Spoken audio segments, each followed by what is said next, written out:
Have you wanted to use your home equity to pay off debt or improve your house, but found the old way too painful? There's now a new, better option for accessing your home equity. It's called HomePace. Here's the key. It's not a loan, so there's no monthly payments or interest. Instead, HomePace gives you money up front as an investment in your home. That's right, you get money that you can use however you want without the burden of monthly payments.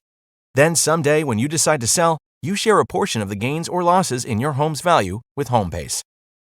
That means if your home's value drops, HomePace takes a loss too. HomePace gives homeowners a better choice to access home equity. No monthly payments, no interest. To get an instant quote, go to homepace.com/quote. It takes less than 5 minutes. That's homepace/quote to get started.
Welcome into the Eric Zane Show Podcast.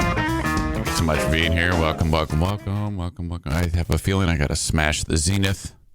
Yeah. Oh, that's a good start. Some of you are really going to love this.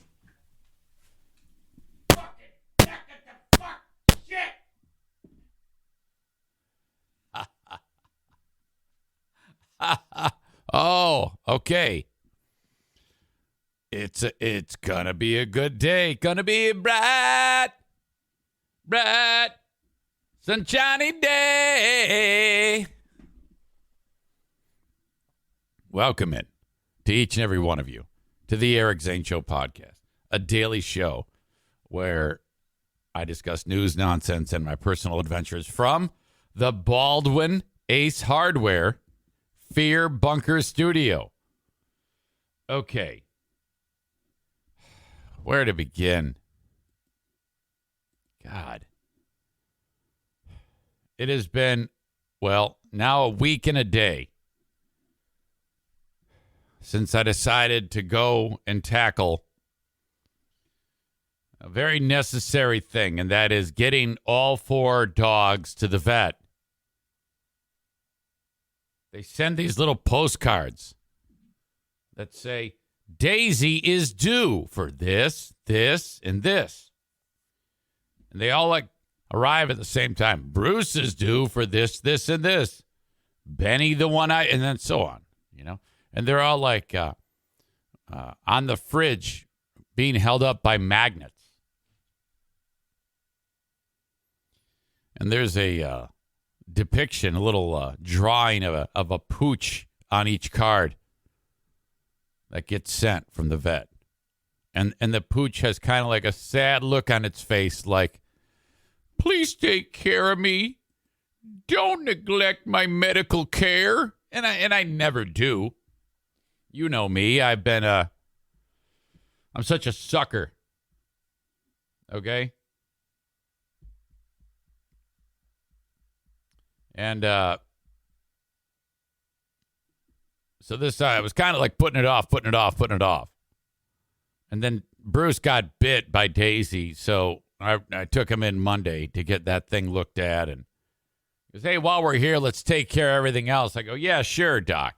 Which, a side note, they say, hey, I'm a vet. Why do we call them doctors? Hey, this is Dr. So-and-so from the so-and-so animal clinic. No free rides. I'm a vet. Well, why wouldn't we say vet so-and-so? Anyway, little Jerry Seinfeld-like observation there for you. As I talked about in the last couple days, that was about $450 for Brucey. Okay, no big deal. That's how it goes. Friday, I followed it up with both O'Neill and Daisy. That set us back $1,098.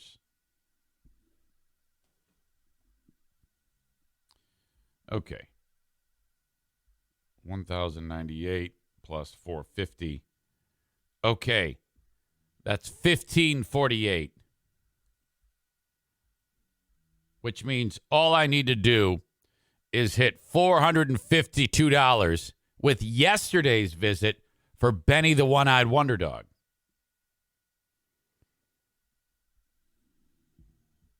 Before that, I get a phone call from the doc saying that Daisy does, in fact, have a urinary tract infection. So when I bring Benny, I got to pick up some medicine for that. So that's going to tack on more to hers. Another 30. Which means I now need $422 for Benny's visit to break 1,000. And we shattered it. Another $500. That put us over $2,000 for the week. $78 over. So $2,078. Wow. Absolutely epic. Kenny's like, good God. Holy shit, man. That's why I don't get a dog. Yeah, well, okay. Yeah, but I don't spend my money on dumb shit things like video pinball machines and other R-word materials that litter your dwelling, your hobbit hole. Okay? I wait, and when I need money for important things, I then spend the money on those important things. Unlike you, hey, mate, hey, Kelsey, look, we got options for dinner. Either bologna or nothing. Why, Dad? It's because I got a tabletop defender. Oh, ow.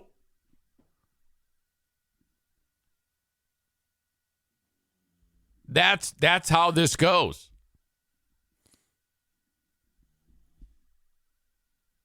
So I feel pretty good about that, actually. Money well spent, in my opinion. I walked into there, and there was, I'm starting to like these doodle dogs when they mix a like a Labrador or something like that with a poodle. They're tall, hypoallergenic, curly-haired, but silly and dopey like a lab. There was a black Labradoodle in the waiting area of the vet.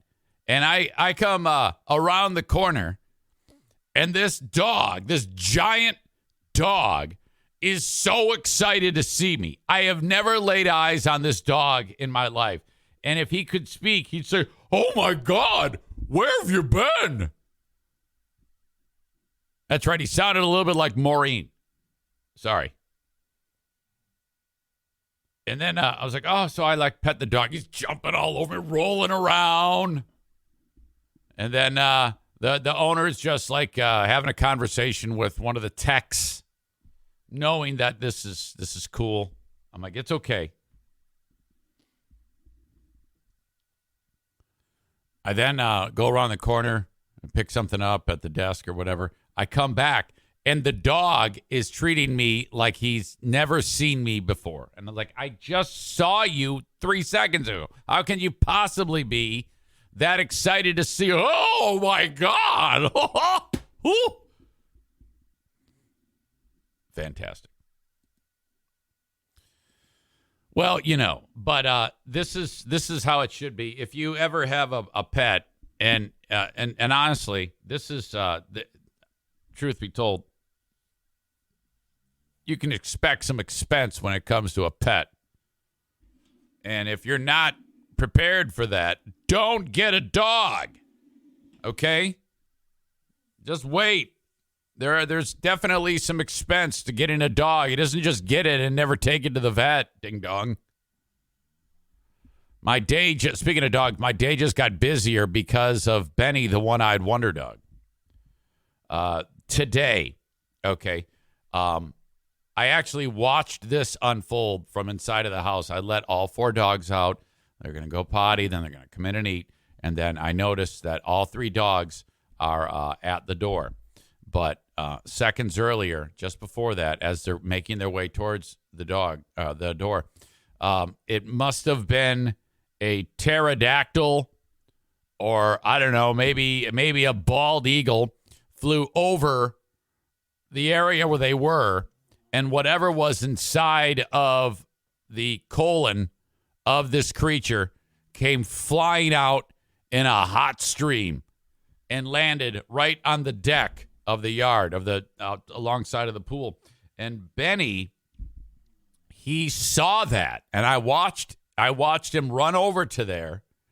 And then as the other 3 dogs are coming in, he then puts his nose down and then just rolls right into it. I mean, like the full on, and then gets up and then drags his face in it. And it's like, who decided that we need dogs? Who decided that these are good to have as pets?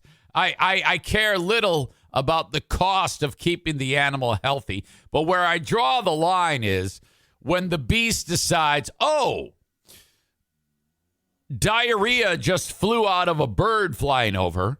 This could very well be the beginning of the next pandemic right here. Okay? And then I'm just watching this happen. I open the door and go, Betty! Whoa! He comes running up to the door, and his fur is wet from all of this material that's on him now. And he stinks like you wouldn't believe. And I'm like, oh my God.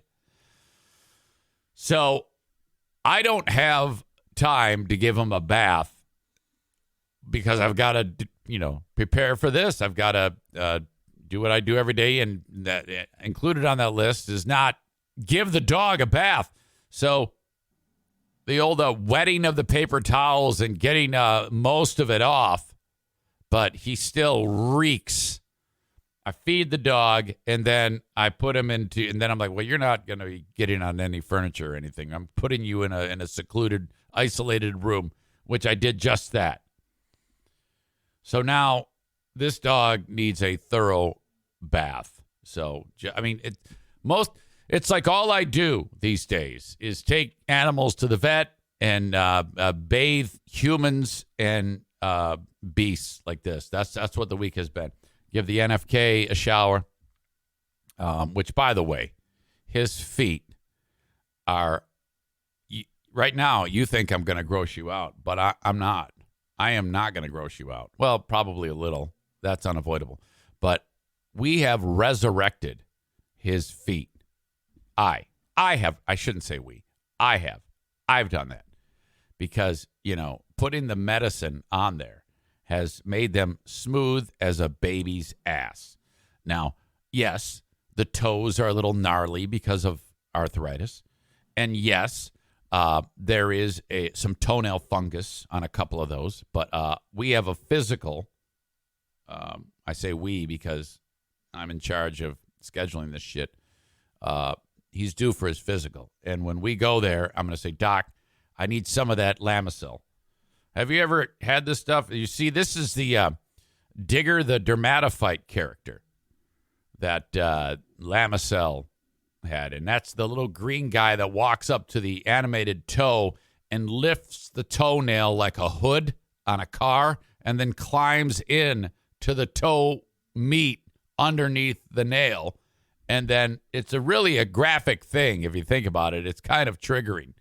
But you take this Lamisil and it gets rid of it. the toenail fungus, and he's got about 2 or 3 bad ones. So that's the next thing. But in the course of taking care of him, I have grown immune to any type of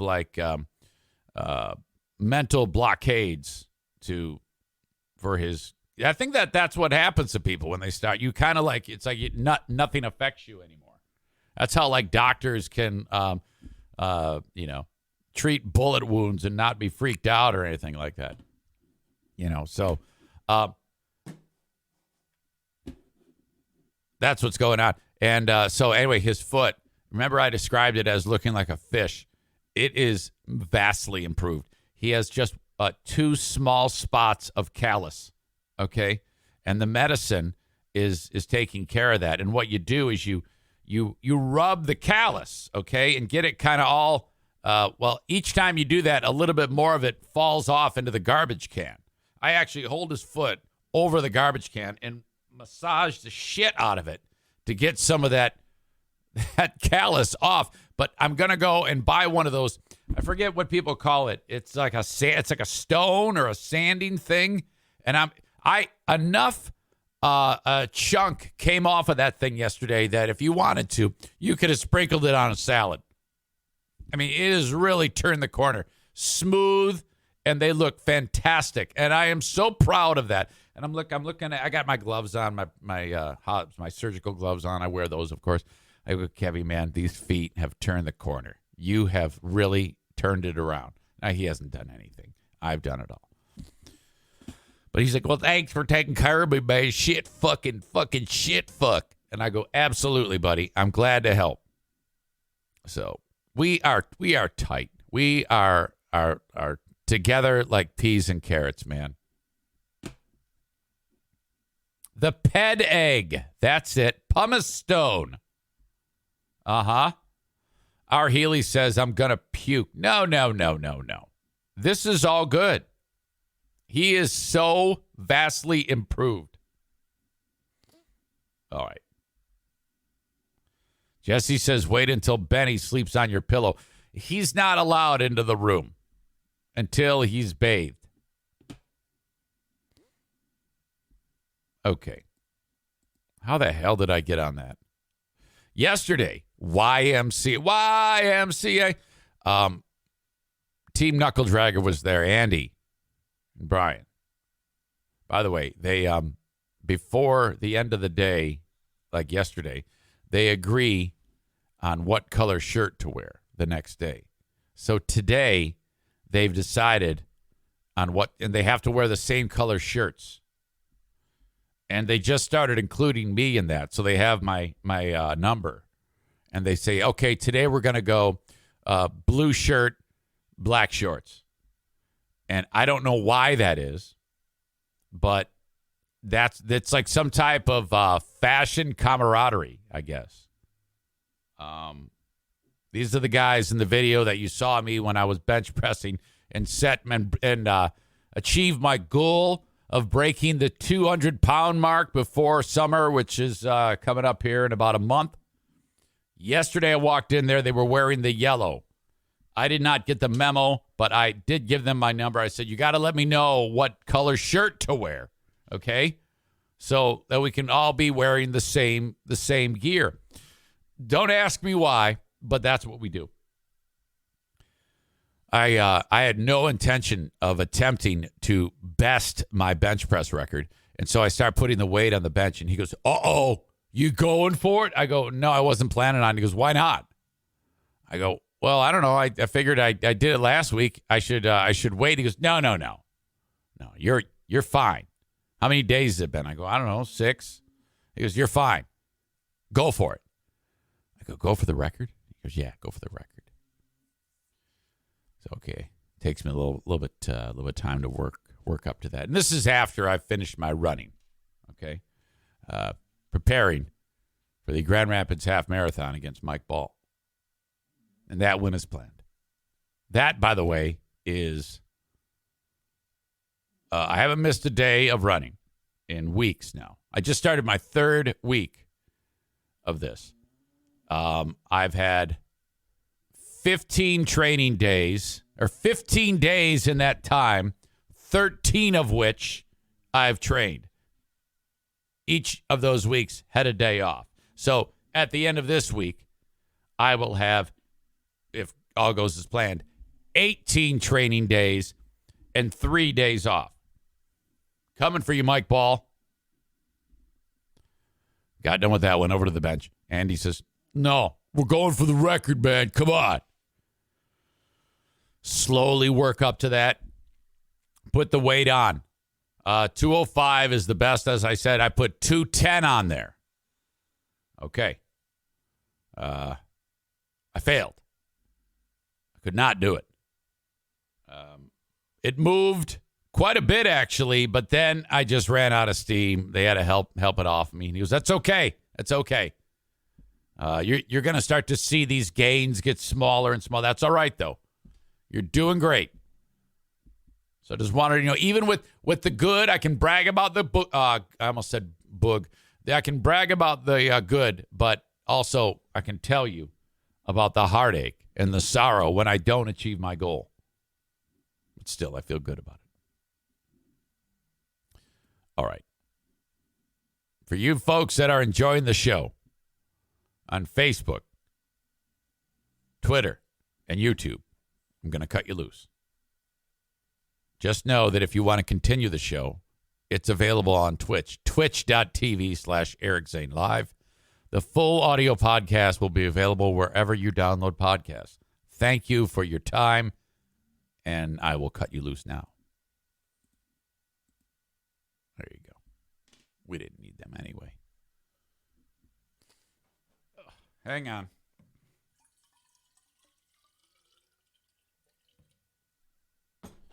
Need something to drink.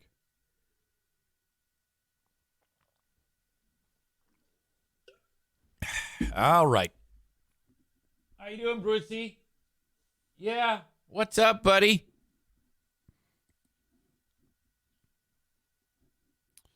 Aram says keep him stocked with Lil Debbie, Ice Cream Mike, and I won't be able to bet on him. I'm going to be running so much, it's not going to matter what you put into my body. The calorie number is going to be through the roof as the weekly mileage numbers get to 40, 50, and 60 miles in a week. Right now, it's only like 18, 19. But as the mileage numbers increase, the calorie consumption is going to be off the charts. So it's not going to matter.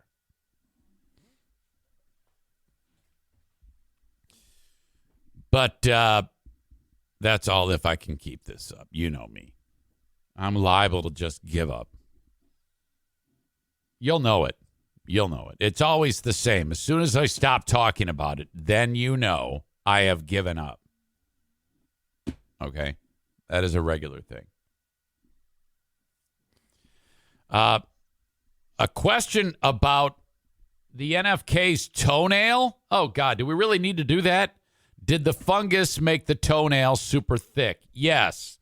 What it does to you is it robs your toes of normal growth, the toenail of growing out off of the end of the toe, which you then take care of. And instead, it grows thick and brittle and yellow and horrible.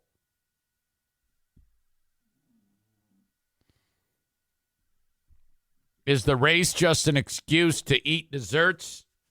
No. I've got some redemption in mind. I'm driven. But that is a fine side effect. Zane is in full Rocky 2 training mode. Kent dropped the E, add a U, says I had 4. Count them. 4 drumstick ice cream cones yesterday. I'm proud of you, Kent. That is exceptional. I'll be seeing you very soon, Kent, because the paint is going on the walls downstairs. The priming is done. As soon as the room is painted, Jacob and Jason are coming in to install the flooring. So I got to come in there and buy some flooring and use the Eric Zane Show Podcast 10% discount. Which, by the way, Kent, you and I both know that the hardest thing in the world to do is be able to communicate with the boss. Flooring King Darwin. I have now fired off a couple of texts about getting Darwin to renew for another marketing campaign so that I can send Zaniacs to see you at the discount outlet. I am 0 for 2. I think since you're a man on the inside, I'm going to need some aggressive help on your part to make this happen.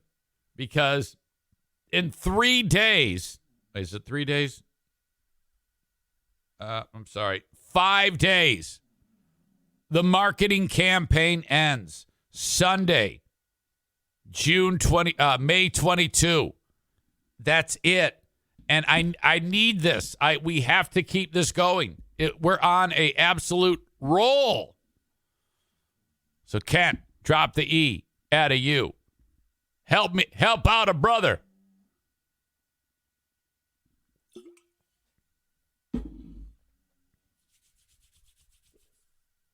Sorry about all the mouth noise.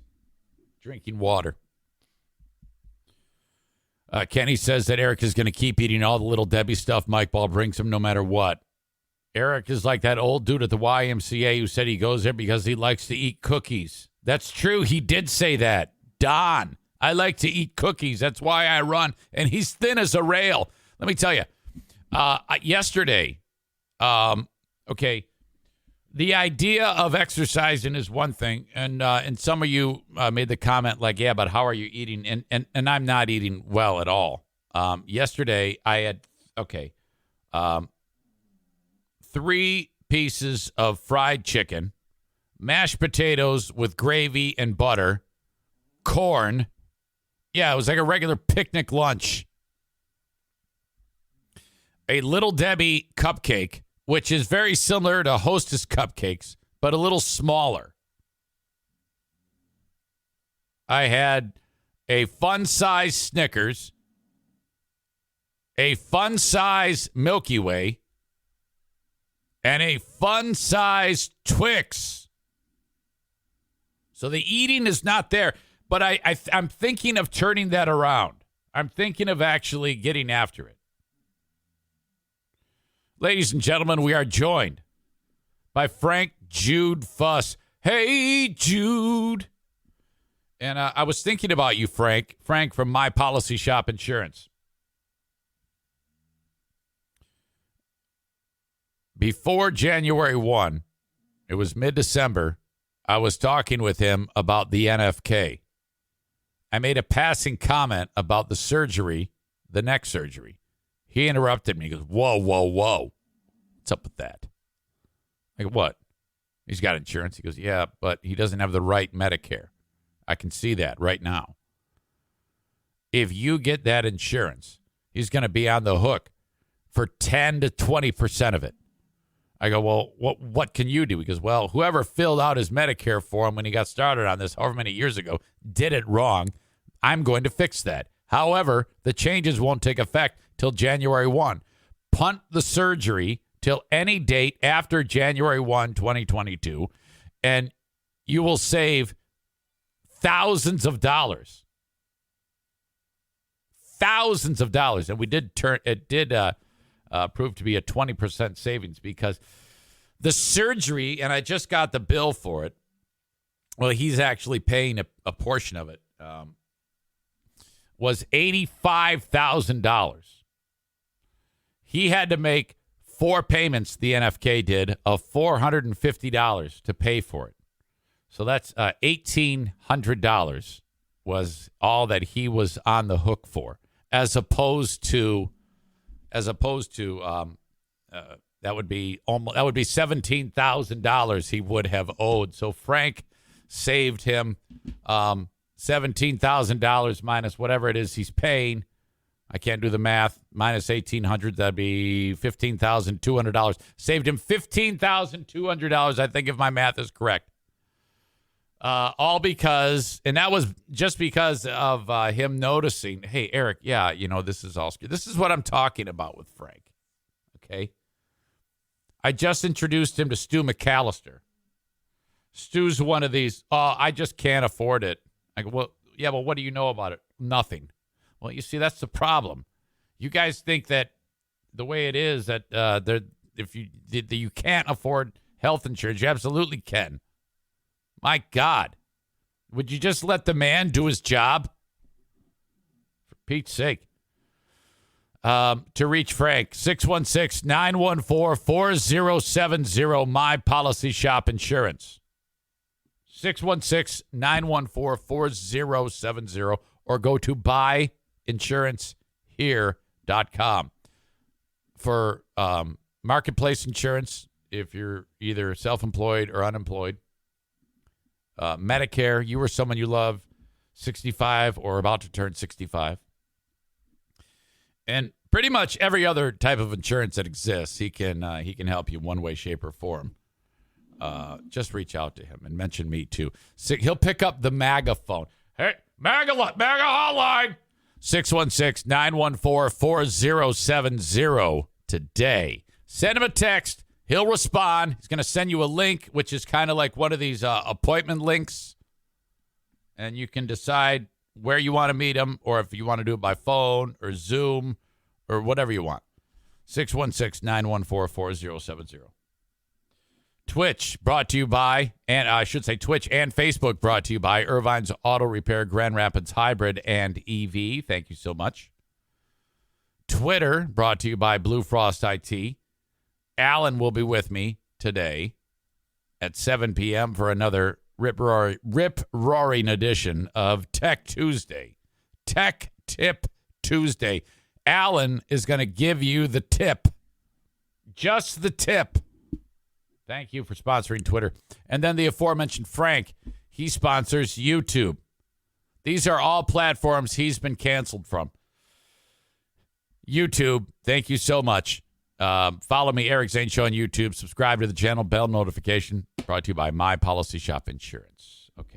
Okay, a quick word for Drizzly.com, DRIZLY.com. Okay, you're at a party. Everybody's having a great time. No one wants to leave to go make a beer run, a wine run, a liquor run, whatever it may be. You're all having too much fun flirting with each other around the fire, having a good time. Okay, let's go to Drizzly.com, pick out what we want, and before you know it, some dude is dropping it off. Oh my gosh.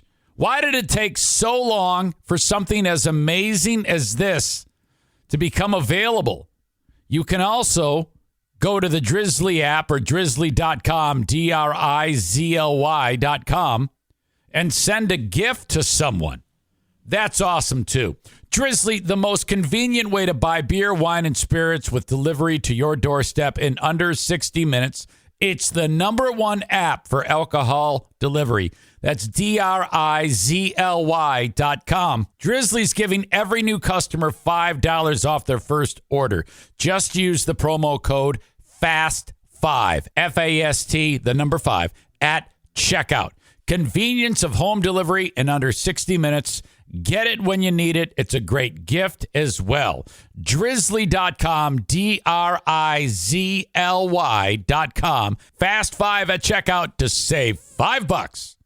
It's official. Summer is almost here. The sun is getting brighter, the days are getting longer, and your lawn is ready for some love. Get everything you need for a season spent outside with Memorial Day savings from the Home Depot. Manicure your yard to perfection with lawn care tools from Ryobi. Then get your garden going with vegetables and herbs from Bonnie Plants Harvest Select.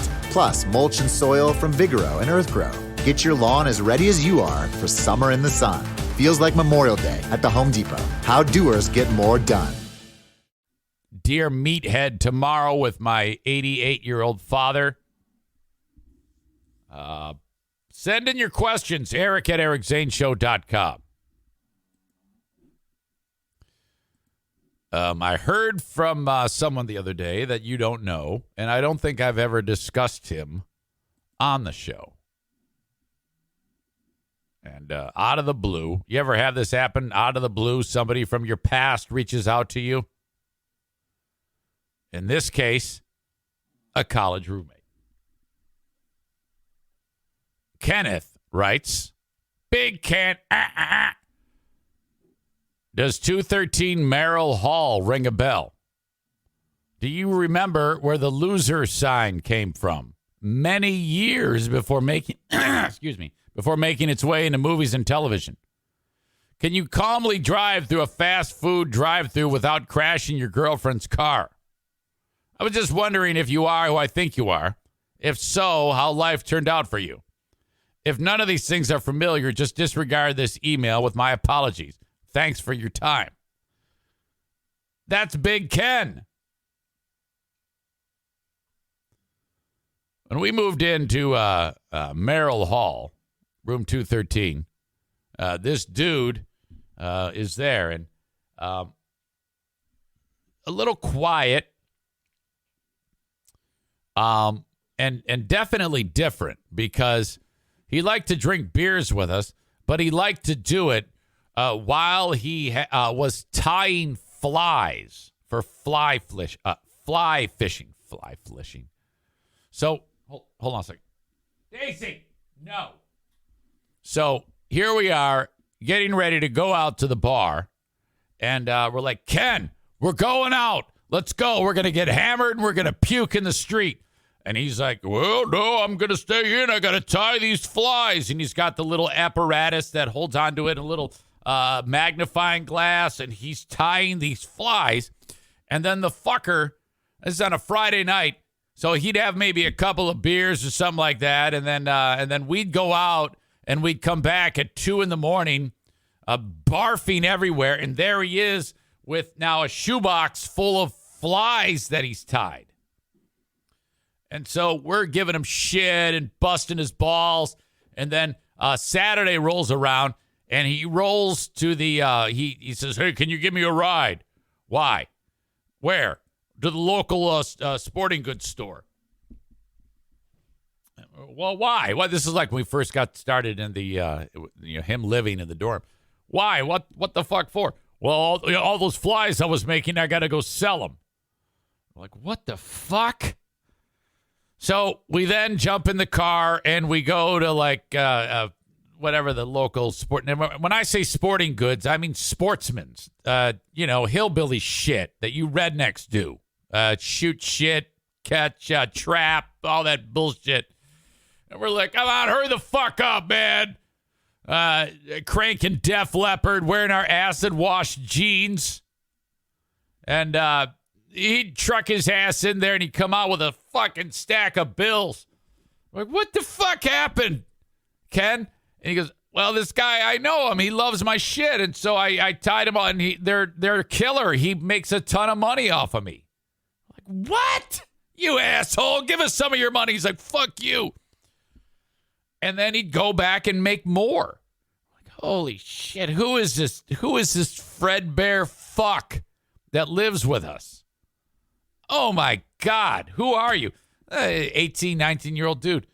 And that's what he did. And so really bright, very strong GPA. And he even had, he would also on the side for money, do homework for people. I'm not even kidding you.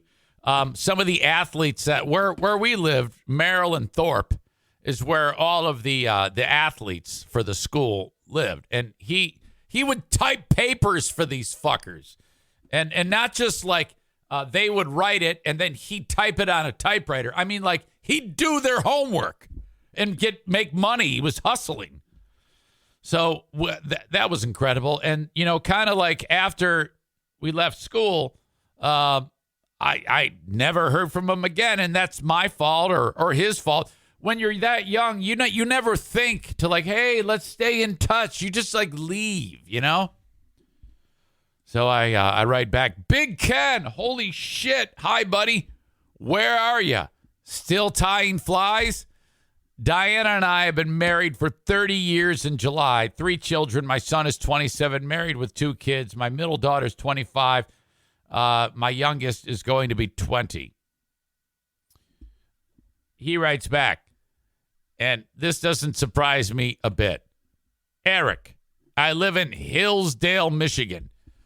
Now, if you know anything about the great state of Michigan, Hillsdale is like probably the biggest fortress of like-minded hunter-gatherer hillbillies that exist on the entire planet.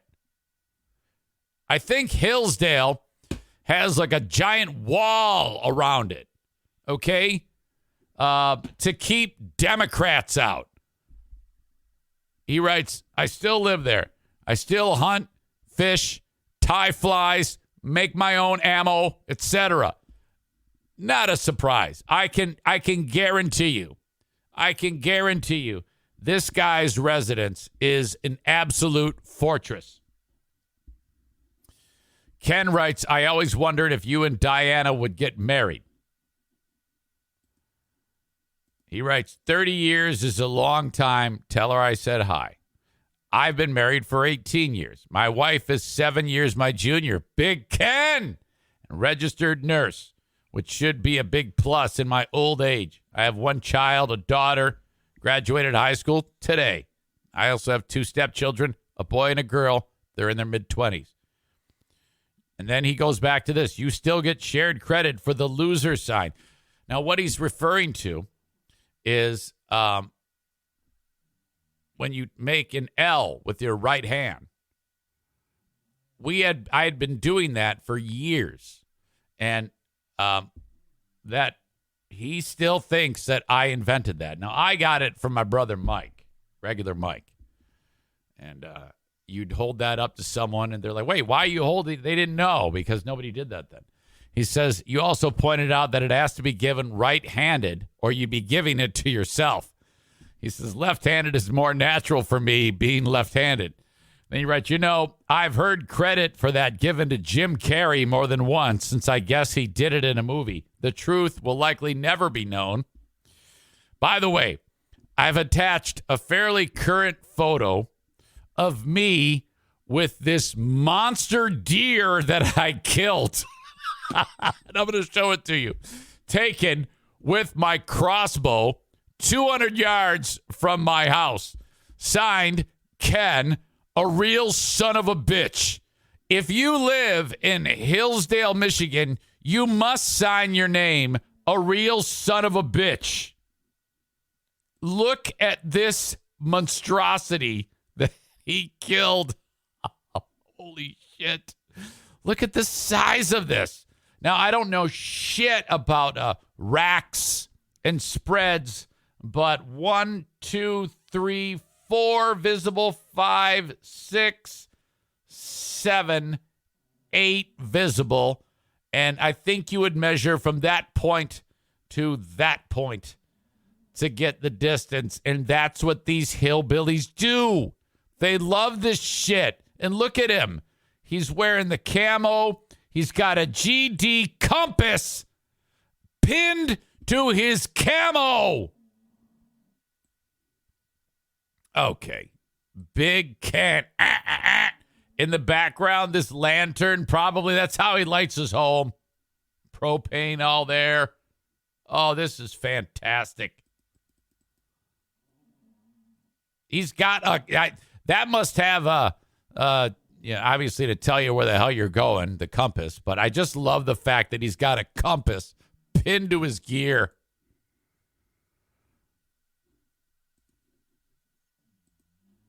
Cole says that's a nice rack. Boo says that's a nice deer. Too bad it was with a crossbow. Uh-oh. Chris says that thing is a cow.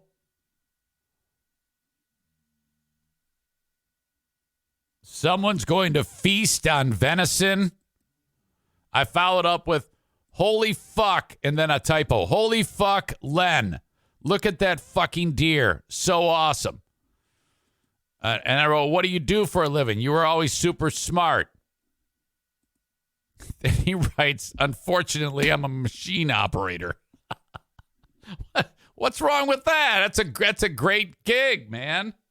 Fucking support your family. Unfortunately, I'm a machine operator. If I remember, he was very bright and he would kick ass in physics and chemistry and shit.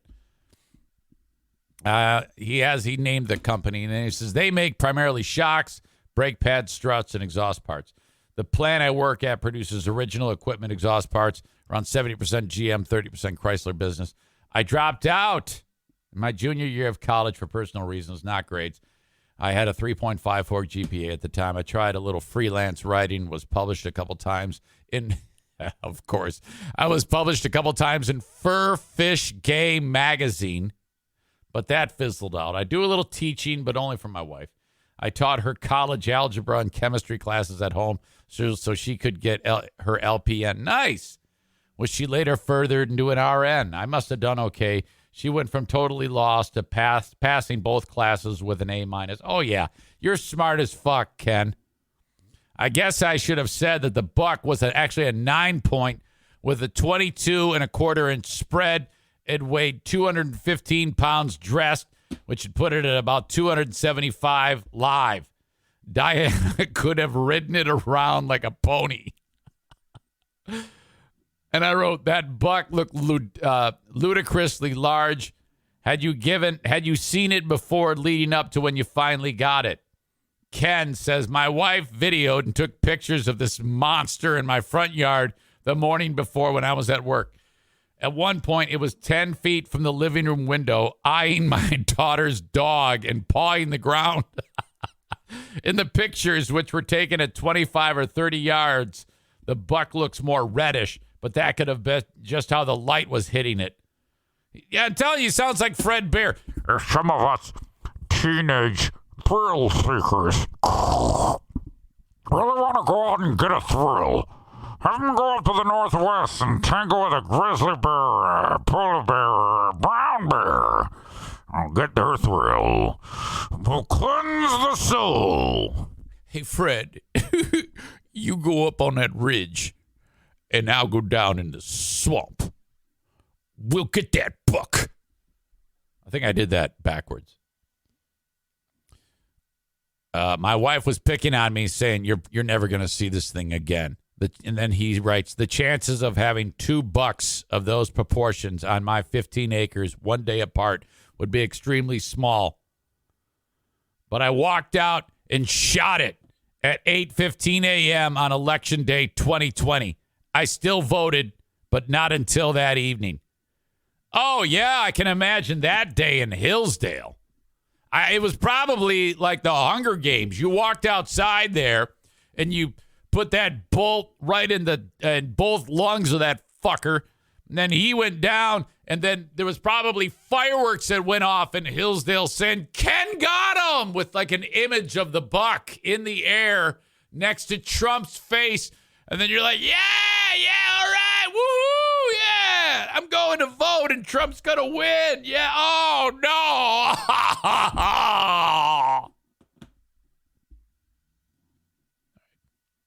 That is you've never heard a word on this show about this fucking legend. Big Ken. I'm going to take every bit of this audio and send it to him.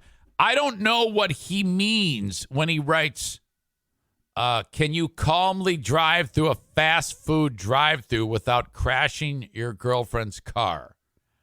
I do not remember. That had to be intoxication. I had to have been drunk. Would not surprise me in the least. Holy cow. So much fun. Well, now you know. Now you know Big Ken. All right. Thank you to JM Synthetics for helping bring you the intro of the Eric Zane Show podcast. If you need AMSOIL products, call upon Jason Mays. So you go to the website, jmsynthetics.com, and AMSOIL products, the best in the business, hands down. You shop by product, you shop by piece of equipment, whatever you want. And then there is a phone number right there on the website at jmsynthetics.com. That is Jason Mays' phone number, and he's going to pick up the phone, or you can even text him and say, hey, I am so-and-so. I listen to the Zane Show. Send me this, this, and this. Boom, it's at your door. It's that simple. There's a little Venmo transaction that happens somewhere in there, but you'll figure that out. I don't want to bore you with that. jmsynthetics.com. A lot of the businesses over the years have had a couple of initials.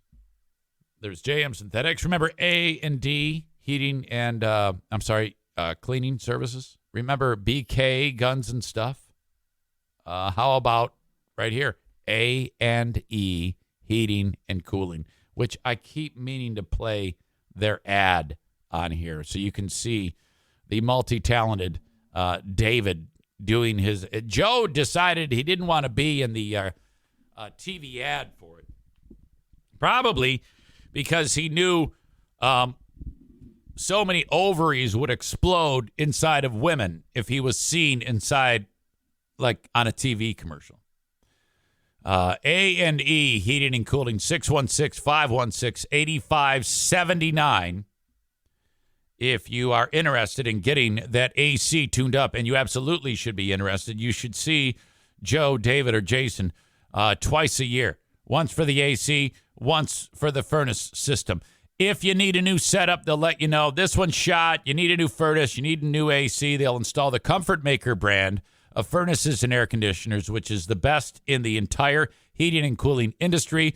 But you won't know it because you're going to be paying a lot less than you will for any of these other scam artists who go through and make stupid, ridiculous commercials of the stupid boys playing tennis with the dumb old senile mom squawking in the background. Shut up. 616-516-8579 for A&E Heating and Cooling. Is there anything worse than that horseshit Jacobson's commercial? Fuck off. A&E Heating and Cooling, 616-516-8579. All right. While I'm at it, the Mario Flores Lakeshore team of Van Dyke Mortgage, 231-332-6505. If you need a mortgage, this is who you call. Doesn't matter where you are in the U.S., there are some exceptions, South Carolina, Maine, Alaska, and Hawaii. Other than that, call Mario when you need a mortgage. Mention, hey, I heard about you on the Eric Zane Show podcast. I'm in. Help me out. Now, it could be your 10th mortgage. Your credit is fantastic. This is an easy process. If you've been living the loser lifestyle for a little bit and your credit score is in the shitter, that sucks, but he can fix it. Sometimes it's not because of anything you did wrong. It could be a divorce or something like that. Maybe you have debilitating medical bills that cause some type of downward spiral. That is possible, but still you can get out of the scenario of paying rent to some loser slumlord. Reach out to Mario today, 231-332-6505. Okay, we got to put a pause on this because you know it. It's time to go potty. Don't go anywhere. Oh, the usual horseshit comments. Brady fan 1989. Geez, you old ass. LOL, you only made it 52 minutes and you have to pee already. Well, I don't know if you know this, but that whole kidney thing, yeah, that matters. My system's not quite like your system, dickhead. Aram takes a run at Big Ken. He says, big challenge. It walked up to your house. Well, you're a shithead. Who gives a fuck? You can still shoot it. What do you want him to do? Say, all right, yeah, you got to go get a head start and I'll chase you. Aram is anti-deer hunter. Wow, sounds like that poor deer really needed to be killed. Oh, come on. Quit being such a pussy. Wow. You realize that when people do that, they harvest the deer. They eat it. What's wrong with that? There's nothing wrong with that. That's the same. Does that mean you don't ever eat anything like a cow or a chicken? Look at Kyle. He said, it's better that deer ruin farmers' crops than starve in the woods, right? All right, I can't let this go. Okay. Hold on a second. I hear something. I'll be right back. Sorry. You ever use the toilet and then it keeps running and you hear it and you go, uh-oh. I had to go jiggle the handle.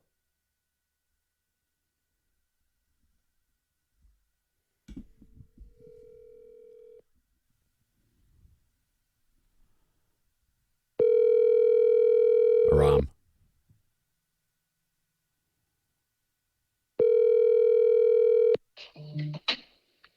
Hey. Aram, this is Eric. How are you? I know. Hey. I'm good. So good. I didn't realize you were anti-hunter. Oh, very much. Well, what have you eaten in the past day? Has there been any meat products? No. You don't ever eat any meat?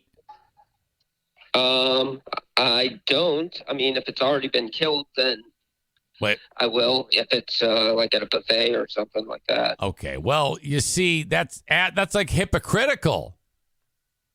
I mean, it is. It is. It's kind of hypocritical, but no, it is. It's a million times hypocritical. It's the most hypocritical. I don't know about that, because I mean I won't order something which would mean that it was killed for me. Wait a minute.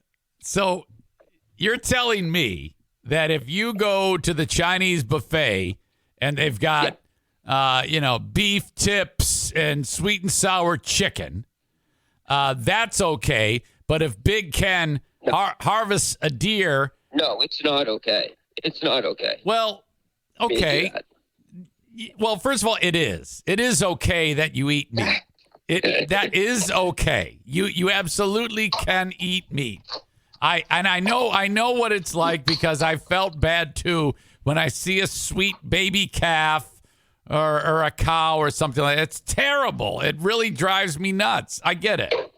But I can't go full on down the road of indicting people who eat meat. I mean, it's just the way it is. Are you mowing the lawn around? Oh, no. I was making breakfast. Oh, what are you having? What are you having? Beans? Eggs and... Eggs! You're having eggs? Well, my God, you're a goddamn hypocrite. Holy shit. No. Why? Because that's a meat product.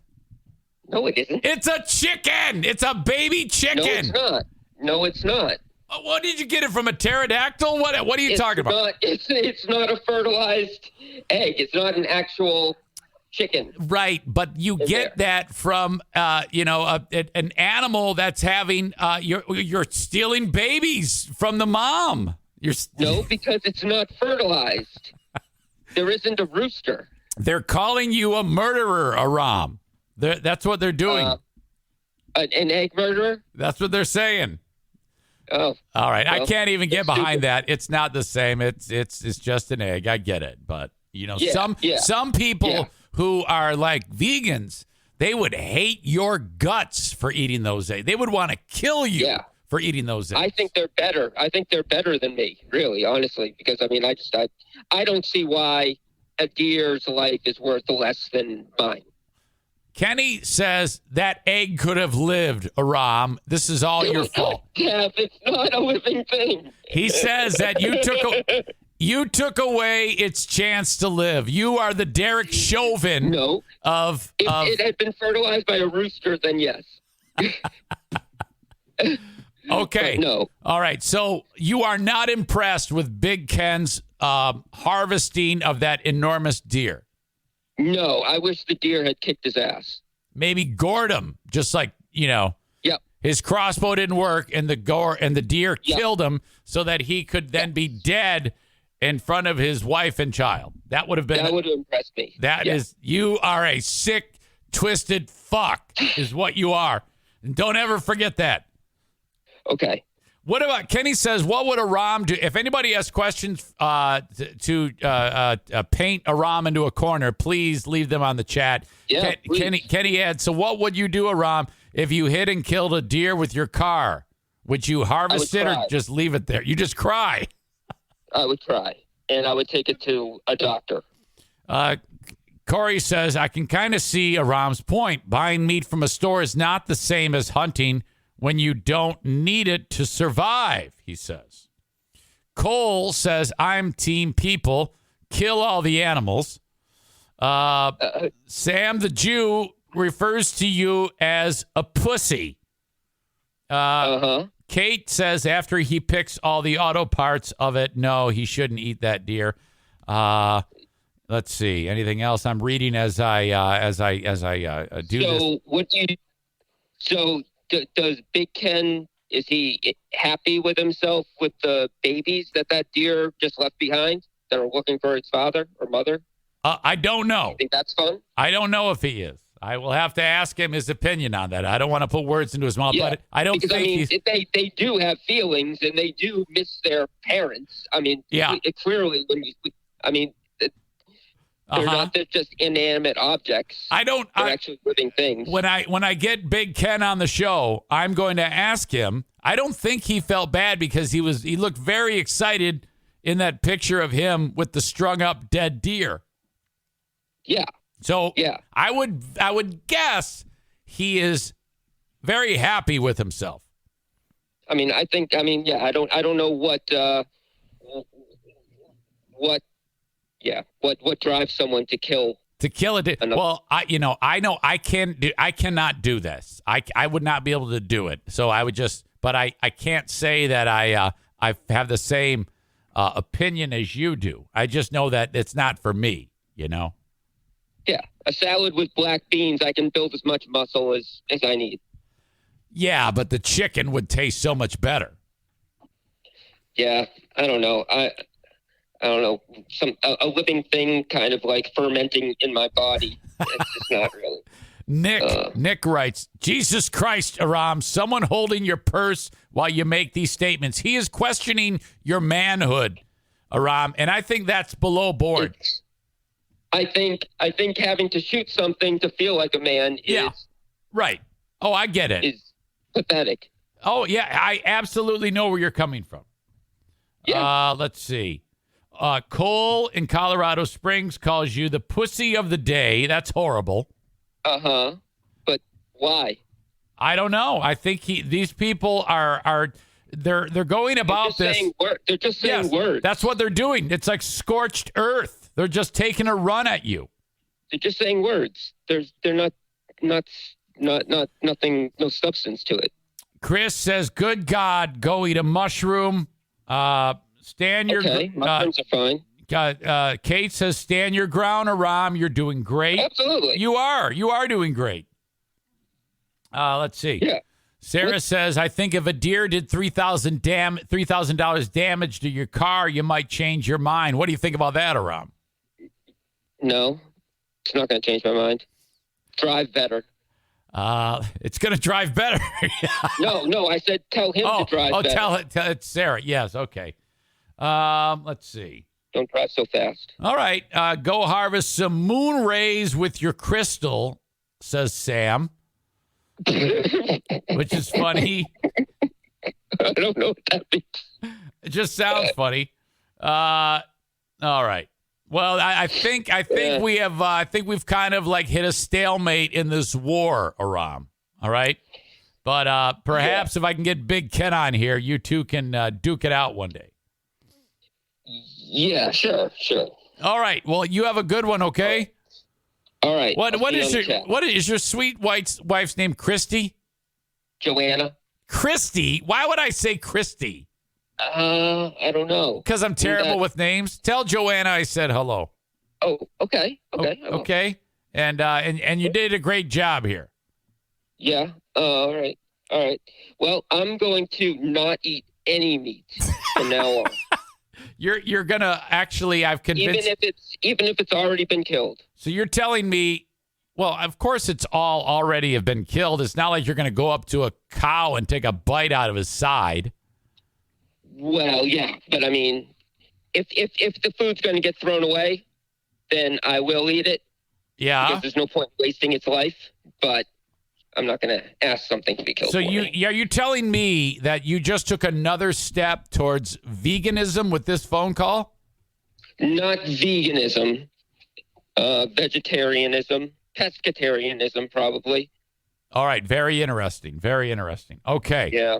Well, Okay. All right. I think we our ground has been covered. I leave you with this.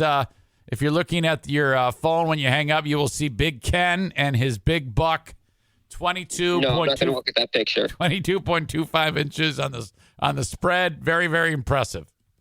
Okay. Maybe its babies will grow up and break his windows or something. All right, Aram. Thank you, buddy. All right. Thanks. There you Deal. go. Aram not at all happy with Big Ken. I could see he was furious.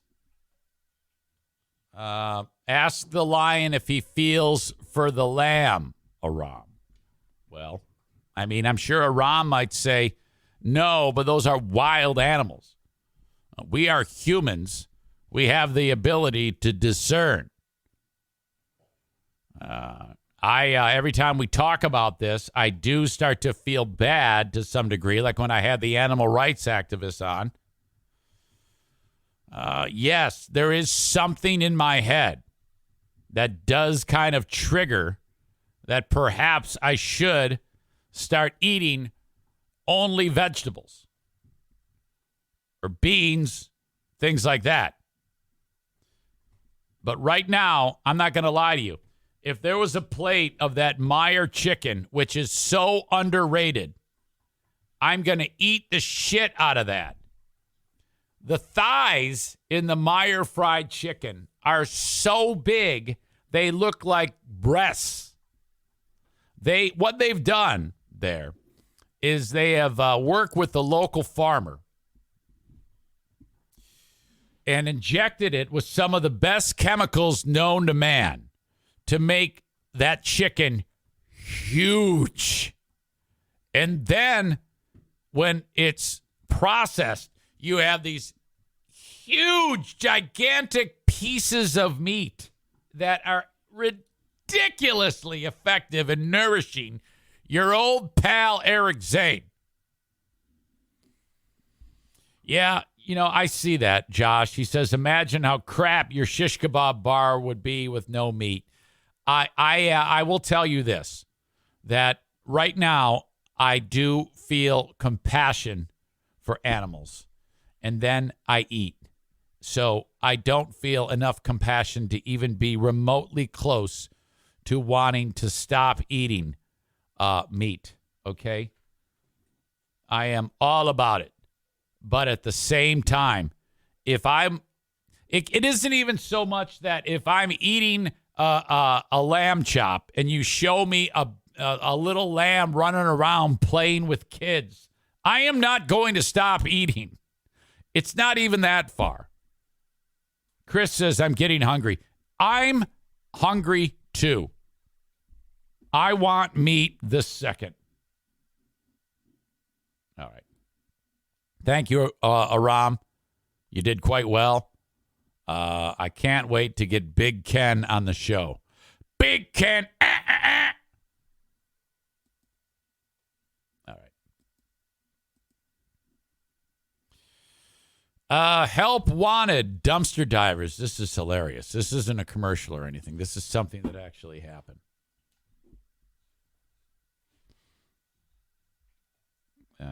Patriot Nick screenshot this help wanted ad.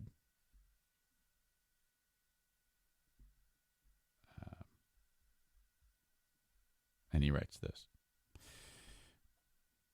Even Kyle's help wanted ads come off as if he smoked an entire plant. Kyle writes, help wanted. Hey guys, dumpster divers is hiring, man. He didn't write man. This is verbatim. Dumpster divers is hiring. Please share or let me know if you know anybody looking. Preferably, but pretty flexible with this LOL. Part-time Tuesday, 8A to 5P. Thursday, 8A to 5P. And Saturday, 8A to 2P. Cool with driving heavy-duty trucks with dumpsters on them. We'll need a chauffeur's license, but we can help make that happen. And then he writes all caps, must, bullet point, be cool, LOL. Must be willing to drive a lot, do junk removal jobs and demo jobs when we get them. So there is some labor to this. Must move with urgency. Not that you have to run or anything, but just somebody who wants to go and not sit around and take forever to do something, LOL. Important. We are a small company, which means this job might seem like it's little or insignificant, but it's not. This job comes with a built-in promotion, all caps, down the road. We are working on getting this company ready for franchising, which means we need people to eventually run this location. So you would start as a driver, but we would invest in your future and teach you how the business works, how to run the, and then the screenshot ends. Anyway, so not only is that informative in case you want to reach out to him, but Nick's right. He writes the way he talks. Kabooby69 writes, be cool is code for likes to get high. Kyle says anything about how to do the zipper merge. Concerning Aram, Nick writes, Aram's stance is bullshit because he'd rather someone else kill the animal than him, and that's supposedly more respectful to the animals. That is a strong bit of language there, Aram. How do you respond to that?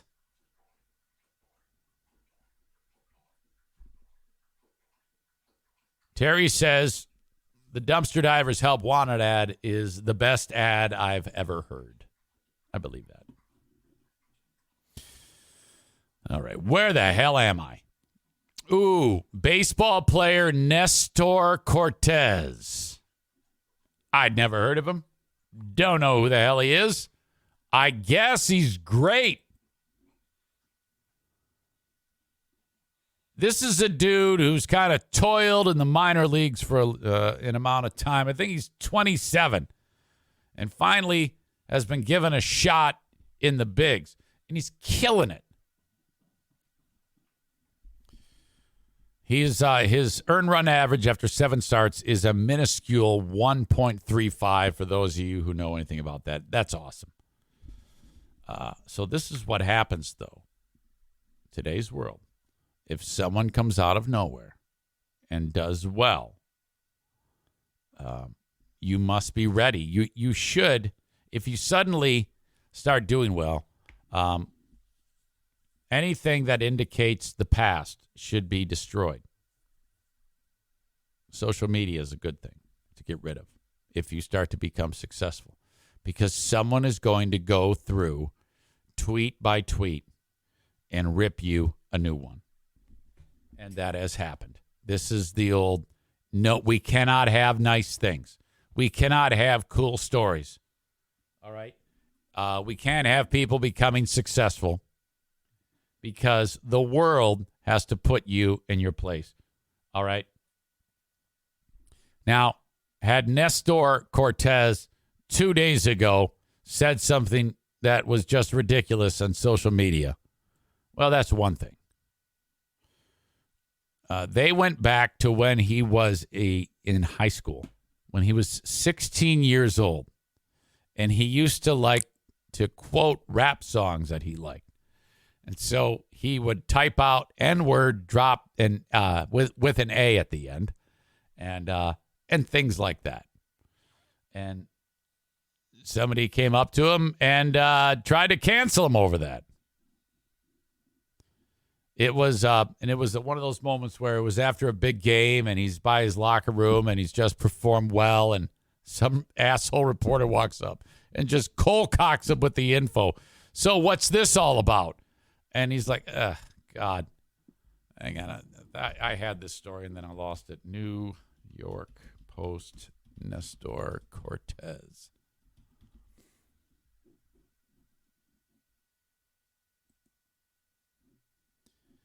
Nestor Cortez apologized and said he was pissed at himself for old tweets in which he used offensive language nearly a decade ago when he was in high school. A Twitter user retweeted the old tweets on Sunday in which Cortez used the N-word and in an A more than a dozen times. What an asshole. Who the fuck? When Cortez saw what had happened, he said he was shocked. Those aren't the messages I want to send out. Yeah, it was when you were 16 years old. Who gives a shit? He said before the Yankees faced the Orioles at Camden Yards on Monday, I deleted my Twitter account to clean stuff up. Hopefully I can make a better impact in the world for the people that look up to me or give a better example. Yeah, I get it. And part of me wishes he would say, yeah, so what? You should see what I would say in public. That was even worse. Or you should see, oh, man, you should see what I wrote on Facebook. I didn't even have an A at the end. I used a hard R. You know? So what? What are you going to do about it? I don't speak that way now, and I wouldn't dare put that now.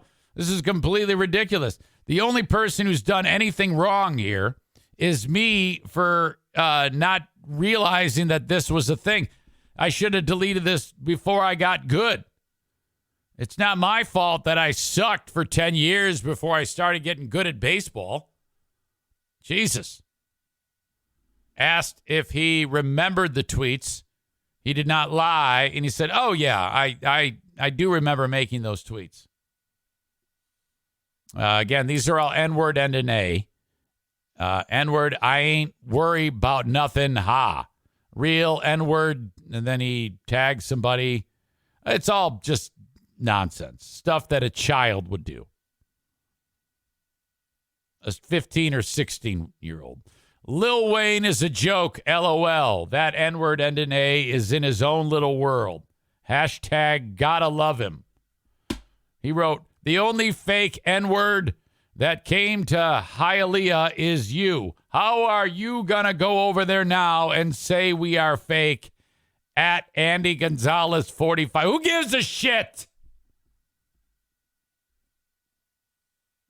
Okay, and as it goes, this dude's from south of the border, okay? I don't know. Is he Mexican? Is Nestor Cortez Mexican?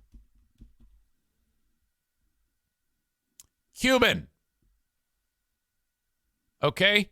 Now, as it stands, I know this. White guys can't do that. Don't ask me why. Just can't. And I know black guys can. Don't ask me why. It's just the way it is. I don't care. That doesn't bother me at all. Cubans, though, I don't know. Remember, the real problem with white people not saying that word is, this goes back generations, slavery, okay? But I don't know of many Cubans who were slave owners. Has that ever happened? Have there ever been Cubans dressed up like Colonel Sanders in the South, drinking a mint julep on the front porch, yelling at the help. I don't think so. So this might not even be any problem at all. But Nestor says, that's not who I give him credit. He owned it and then just said, yeah, I don't want anything to do with it. I'm deleting the account. It's not acceptable, he added. But I think he's hard on himself. And he says, I feel like it wasn't the right message that I wanted to send out when I was 17 years old. Translation, I fucked up. But I was also 16, 17 years old. He said, that was all 10 years ago, 11 years ago. I deactivated my Twitter to clean stuff up. It's not acceptable. He said, I think I could have managed myself and said stuff differently. Yeah, you're a kid. You're supposed to do stupid shit like that. I wish that one of these people would say, yeah, it's too bad that this has to manifest now, but I was a dumbass punk then. And that's what dumbass punks say and do. You do dumbass punk stuff. So this qualifies as dumbass punk stuff. In fact, I'm going to leave it all up there as an example of what can happen to a dumbass punk when he's a dumbass punk. But I'm not a dumbass punk anymore. I'm a grown-ass man, and I don't talk like a fucking idiot anymore. So I am now leaving this up there. In fact, I'm going to screenshot this and make it the first thing you see when you go to my to where I'm at on Twitter. I'm not going to run away from this at all. In fact, I'm going to start to use that word more often. Lycon Rob says the 17-year-old Cuban baseball player is like 24. Yeah, I've heard about that. Isn't there like some lying about the age sometimes going on? That could be the case. Chris says, I agree. This was just talking shit. I'm just saying we can't ignore what kids say just because they're kids. No, I get it. But when they're kids, you bring it up. You don't bring it up 10 years after the fact, like in an attempt to cancel somebody. Kids are stupid. Look at Bruce, 1,000,000% on his back with all four paws straight up in the air. Chris says, different conversation, Eric. You're behind on it. Sorry. Sometimes I am. Sometimes me trying to catch up on shit is a problem. I take it out of context.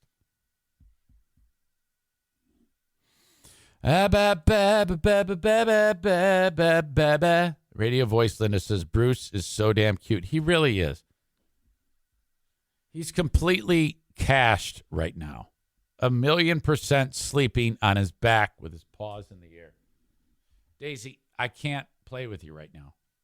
She's pawing me. She's like, I want to go outside. By the way, Bruce cannot go on walks anymore until it really cools down. He might be able to go on one today, probably okay tomorrow, but anything over like 62 degrees, he gets exhausted and he gets so hot and he can't cool himself that it's flat out dangerous. He walks in yesterday from the walk and he's just struggling to breathe.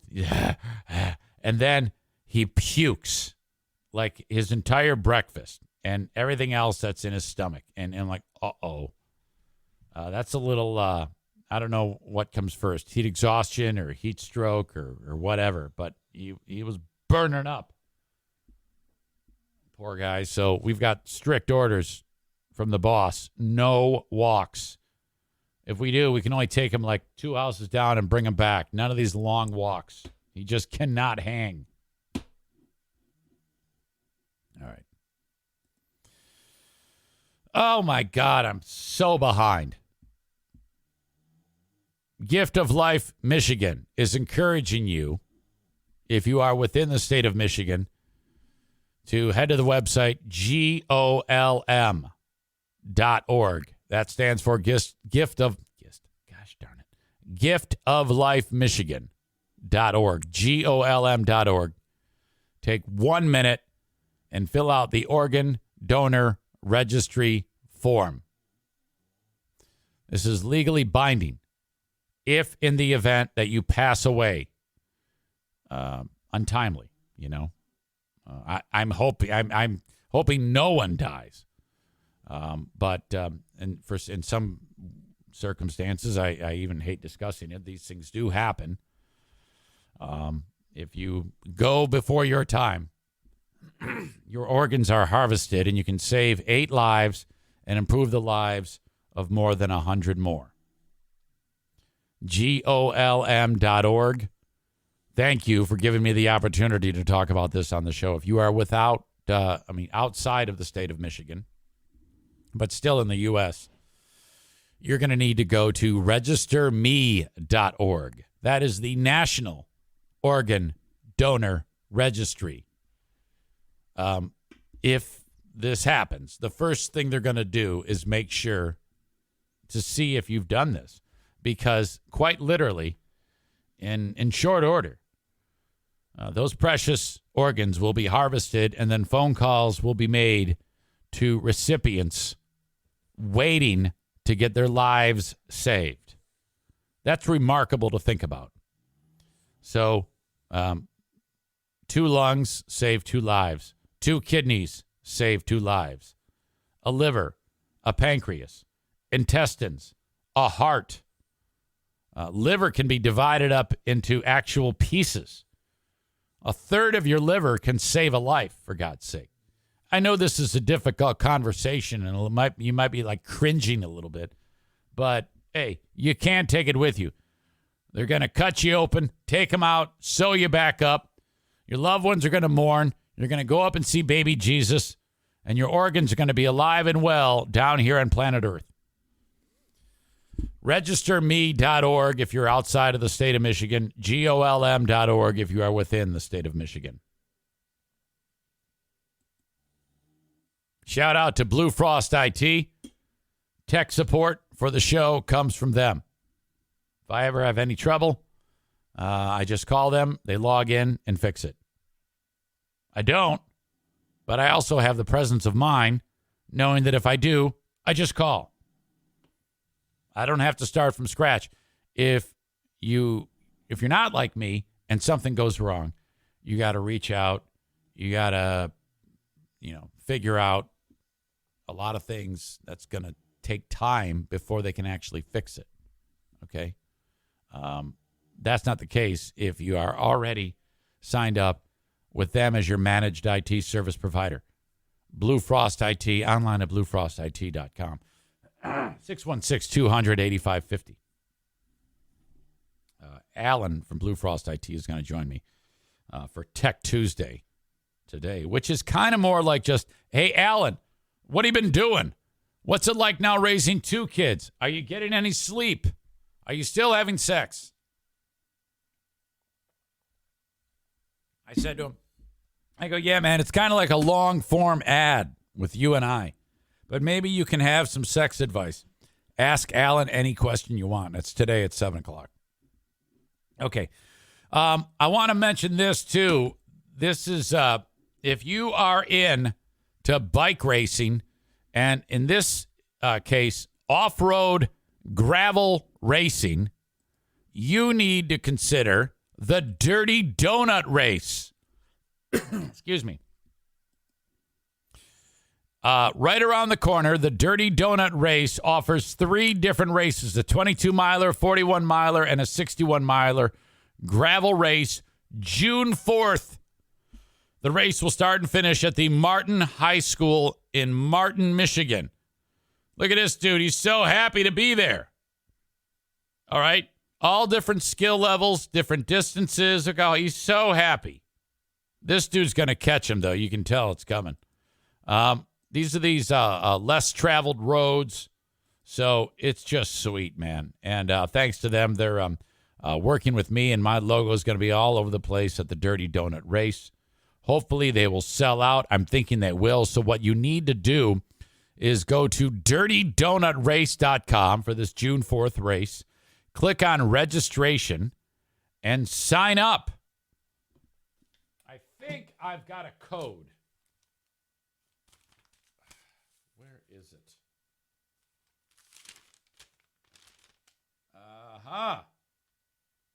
If you at checkout, enter Zane22, you will save, I believe, 10% on your race fee. Look at the jersey. That is the sweet jersey for the Dirty Donut.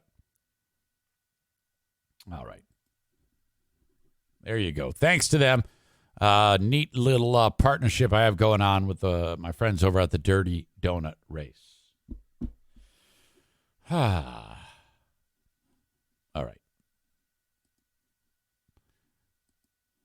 Where was I? Okay.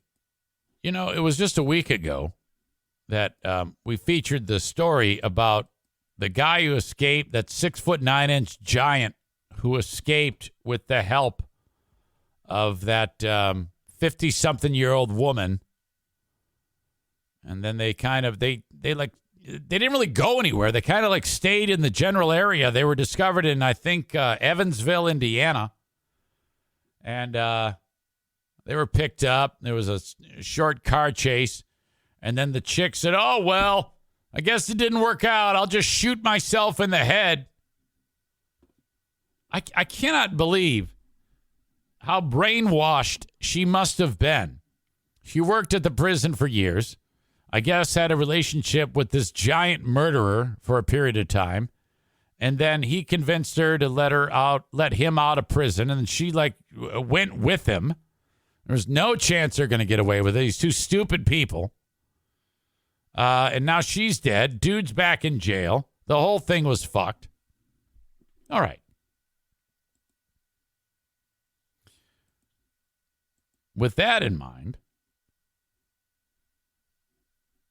3 people have escaped from a Louisiana detention facility. They're juveniles. Tawan Lafitte, 17 years old. Navariah Lane, 17 years old.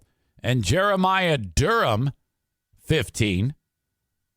All escaped from the Ware Youth Center in Coshada, Louisiana, just before 3 a.m. on Saturday. Lafitte has been charged with attempted first-degree murder. Lane charged with attempted second-degree murder. And Durham charged with armed robbery. All 3 are considered armed and dangerous. Or at least dangerous. In fact, this story is a few days old. They might actually be in custody now. I should probably check. Yes, they have been picked up. They were found in Houston. So that's good. That's really good. But that's not all of the story. How did they escape? She helped them escape. That's right. Victoria Toone, or Victoria Toone. I'm going to say Toone. She's a 21-year-old. Probably had sex with all 3 of these guys at the same time.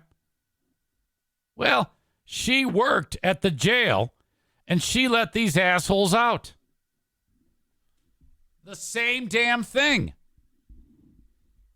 21-year-old security guard at the juvenile facility. Video footage showed 21-year-old security guard Victoria Toone taking the trio off the premises in a white 2010 Pontiac G6. They were not alerted until 6:50 the next day when the incoming day shift employees noticed that the 3 were missing.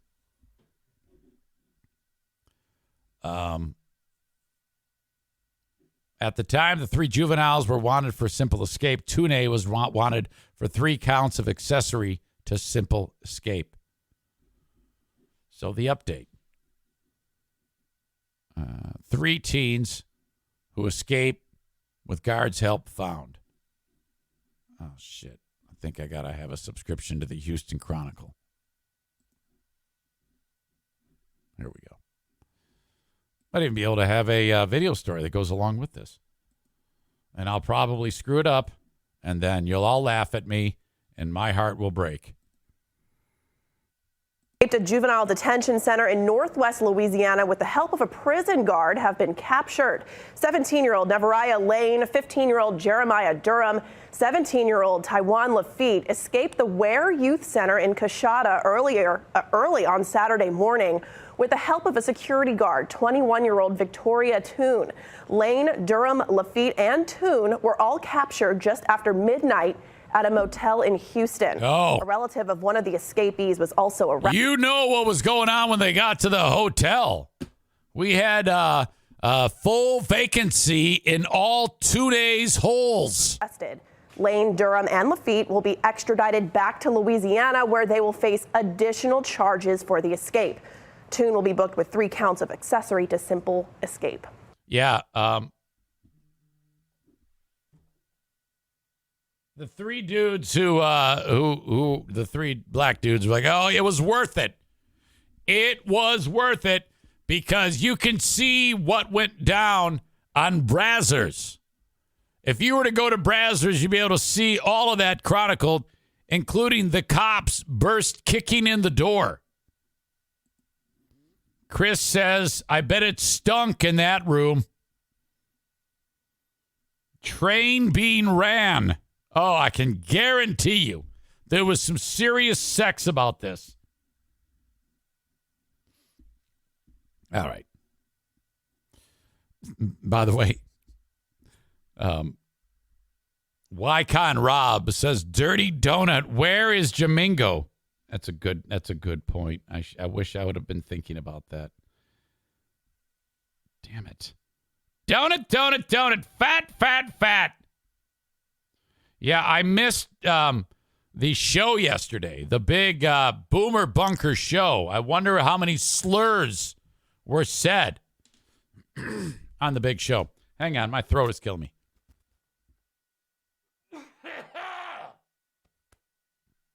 Oh. The funk in the room could be smelled 3 doors down.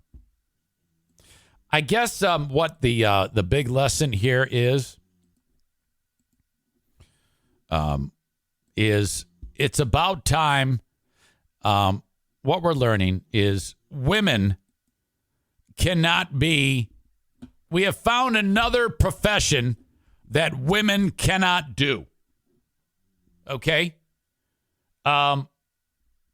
Women are powerless to criminal dick. And so they are in great danger working in this field.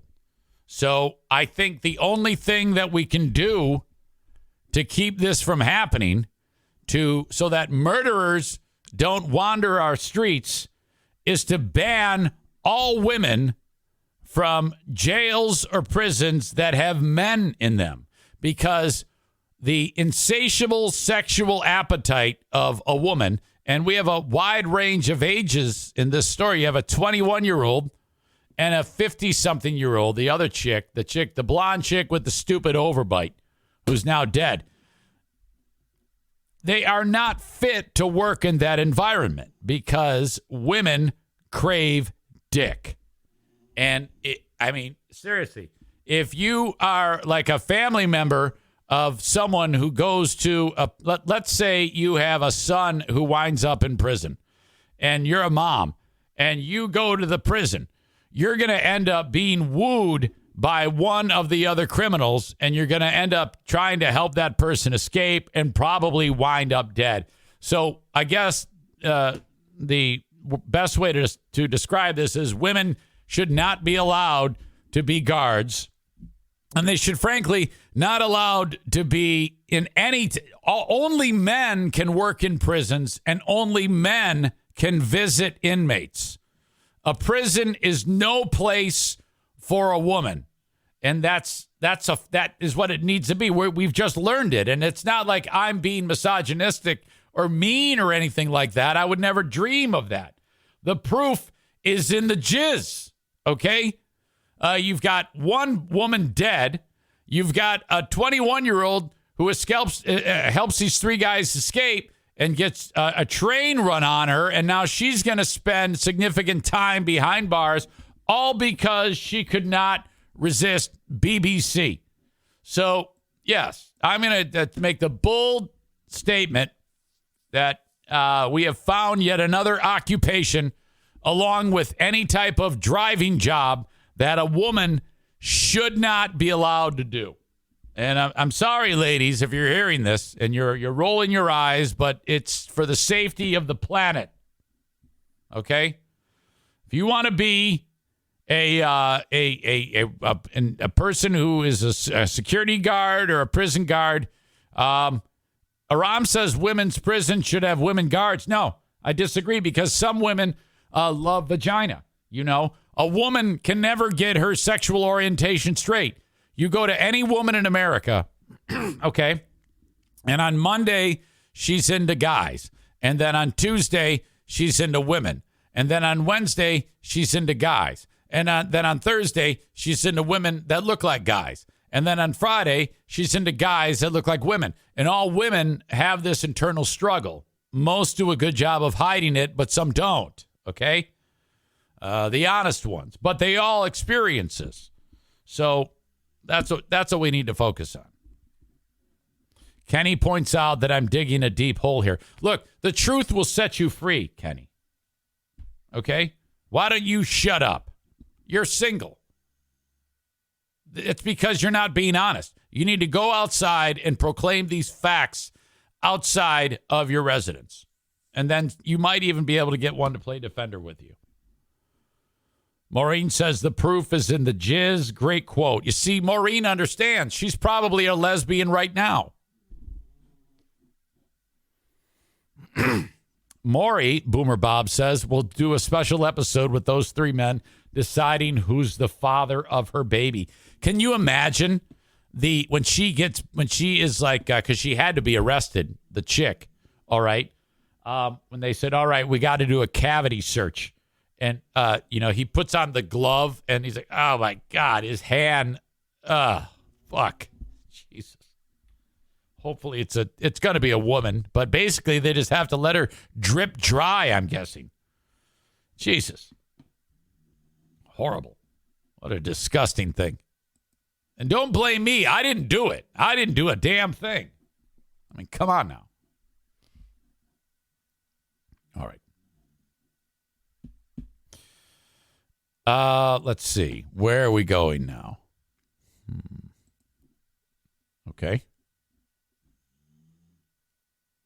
California officer had to enter a home. San Jose police officer Matthew Dominguez, 32-year-old cop, responded to a disturbance call.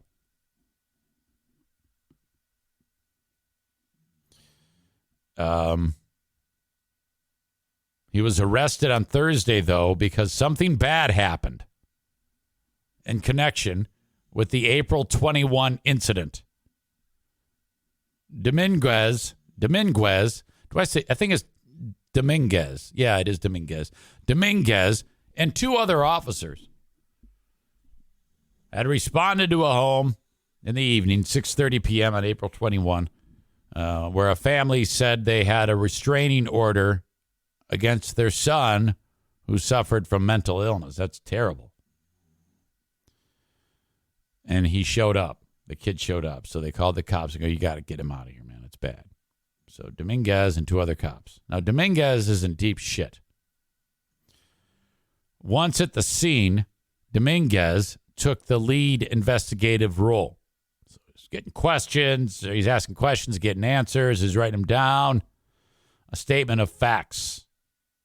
He began questioning the family's 23-year-old daughter, the mom, everybody that was in there.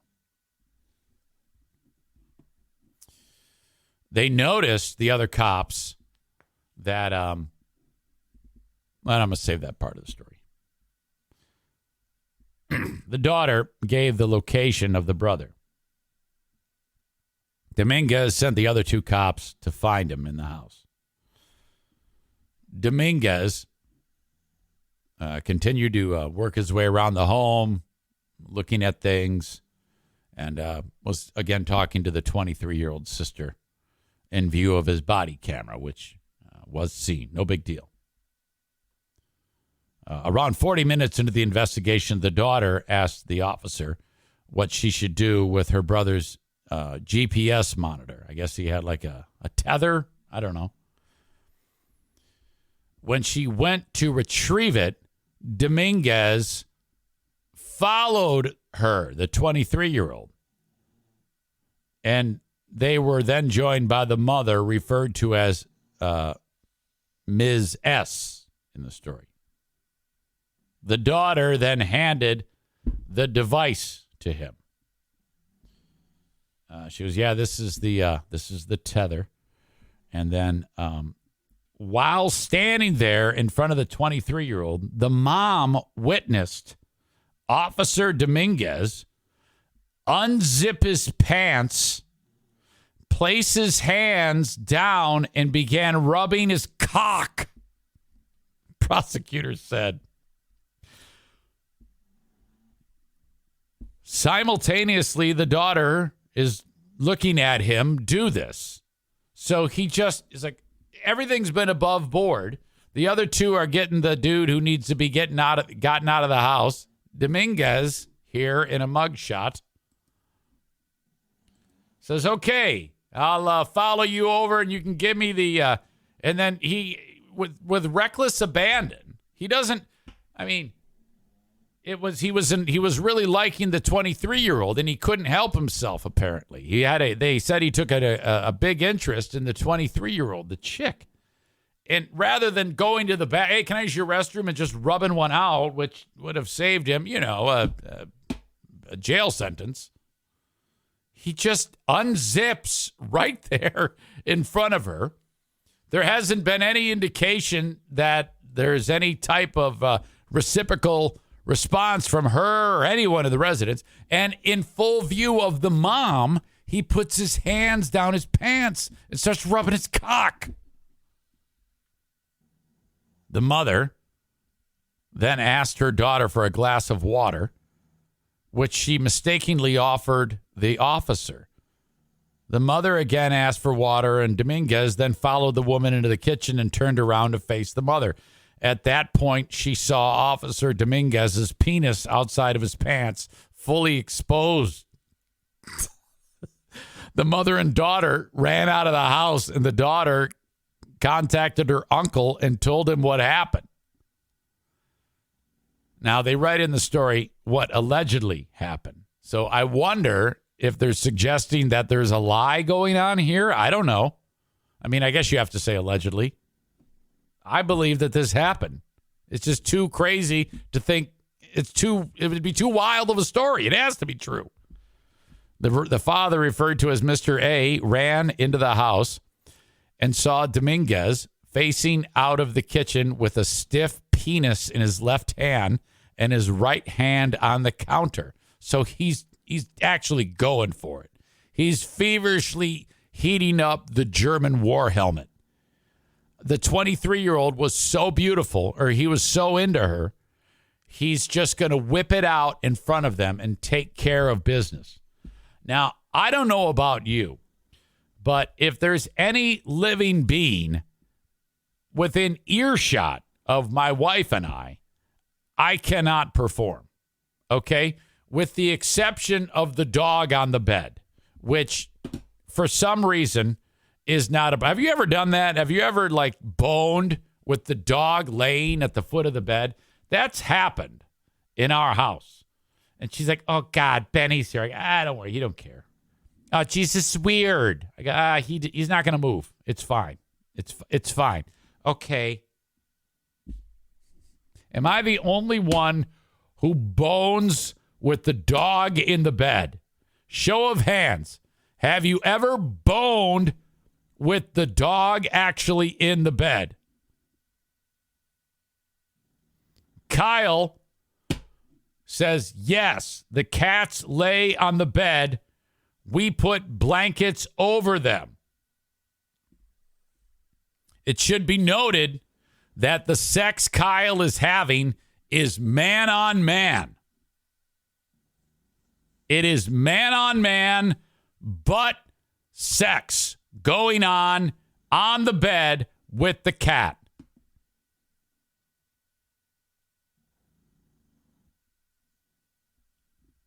A whole new meaning to stop or I'll shoot. Great Gabagool says, you idiot. Tyler says, yep, they refuse to leave, and I don't really care at that point. Oh, yeah, I'm with you. If there's any debris on the bed, Benny eats it. I'm kidding. I can't go that far. It's ridiculous. All right. Anyway, back to this. The cop made eye contact with the uncle, who promptly turned around and left the house. 2 minutes later, Officer Dominguez walked out of the kitchen, out of the house, and went back to investigating the incident. So he knows they saw him flogging the dolphin. The incident was reported to the other officers at the scene. Dominguez was placed on administrative leave and was walked out of the department by San Jose Police Chief Anthony Mata on Thursday. Had that been a female police chief, she would have blown him and said it's okay. Last week, I said that when an officer violated the public's trust or engages in criminal conduct, I would personally walk that officer out the door. Today, I did it, he said in a statement. The incident came amid a series of controversies that have engulfed the San Jose Police Department in recent weeks, involving several officers who have been treated for various allegations of misconduct. This is crazy. What type of defective nature could be happening there that you could be conducting an investigation, just trying to get someone out of the house who shouldn't be there, and you're talking to the person giving you an eyewitness statement, which is a 23-year-old sister of the person who should not be there, and you just, and then he said, and then, excuse me a minute, and then just whip it out and just, yeah, and then, and then you make eye contact with the mom and continue to do that, and then the uncle, and you continue to do that, and then God knows where you left the leavings, and then just continue on with your work. That's the work of a psychopath right there. That's serial killer type stuff. That is so bizarre.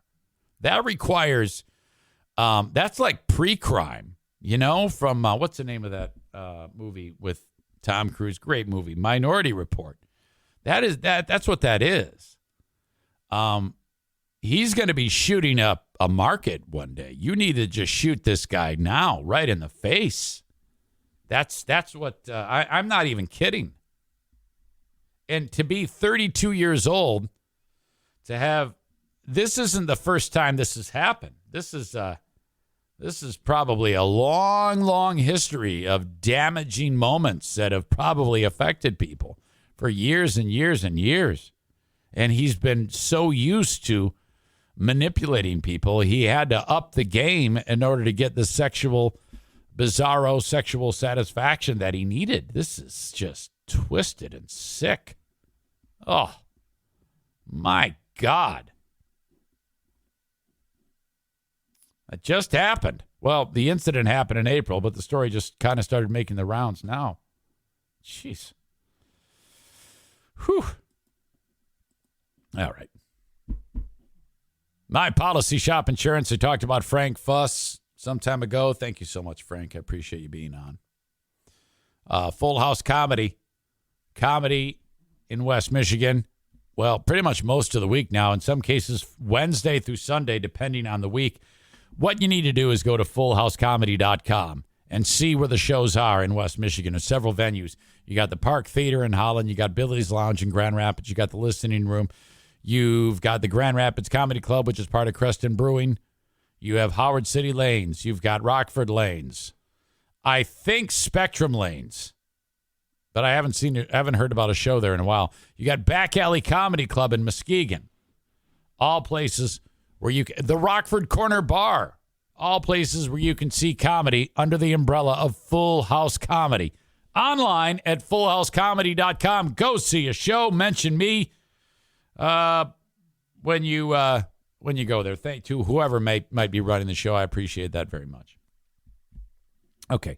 We're going to do Smarter Than a Former Drug Dealer trivia. A guy named Steve Pierce is going to take on Dale in 33 minutes. So be looking for that on Patreon. Okay? But I'm going to leave it right there. I've got the asshole of the day to get to. The Buffalo terrorists yesterday.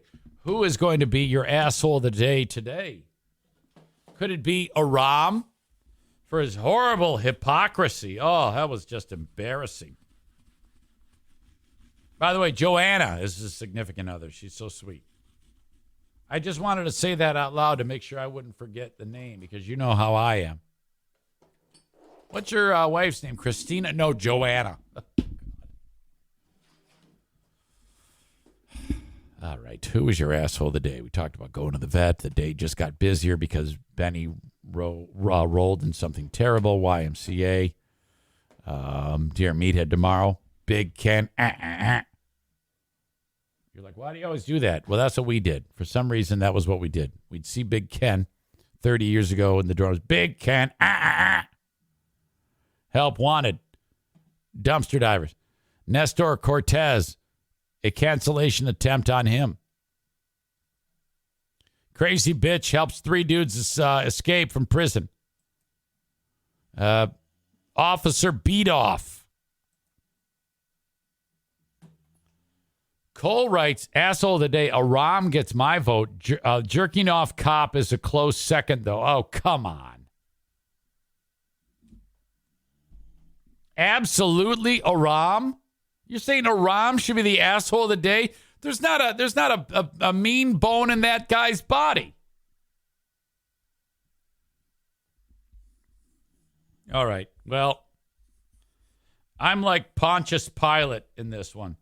You're like, give us the robbers. Give us the murder. Give us Barabbas. I don't even know my Bible stories. I regrettably, I give this to Aram, but I don't agree. You animals. That's a horrible choice for the asshole of the day. How could you take someone so sweet? That is terrible. He's probably going to cry now. My God, I don't know about that one. Hey, thanks for being here. My time is done. The show is over.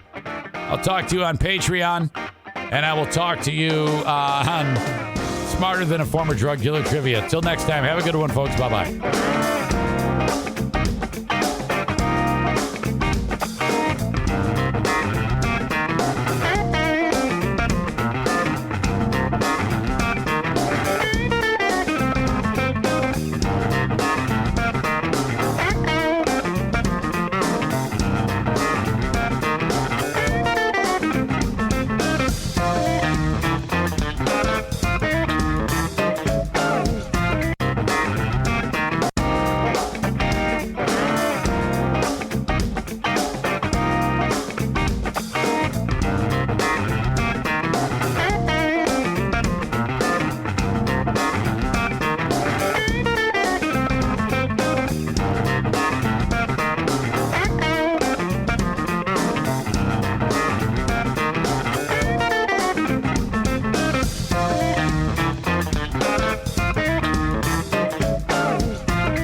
Summer is right around the corner, and you know what that means.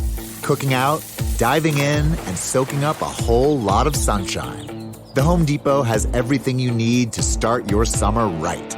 Upgrade your cookout game with Traeger grills and smokers. Then gather around a new Hampton Bay patio set with family and friends. it feels like Memorial Day at the Home Depot with savings on summer fun. The Home Depot, how doers get more done.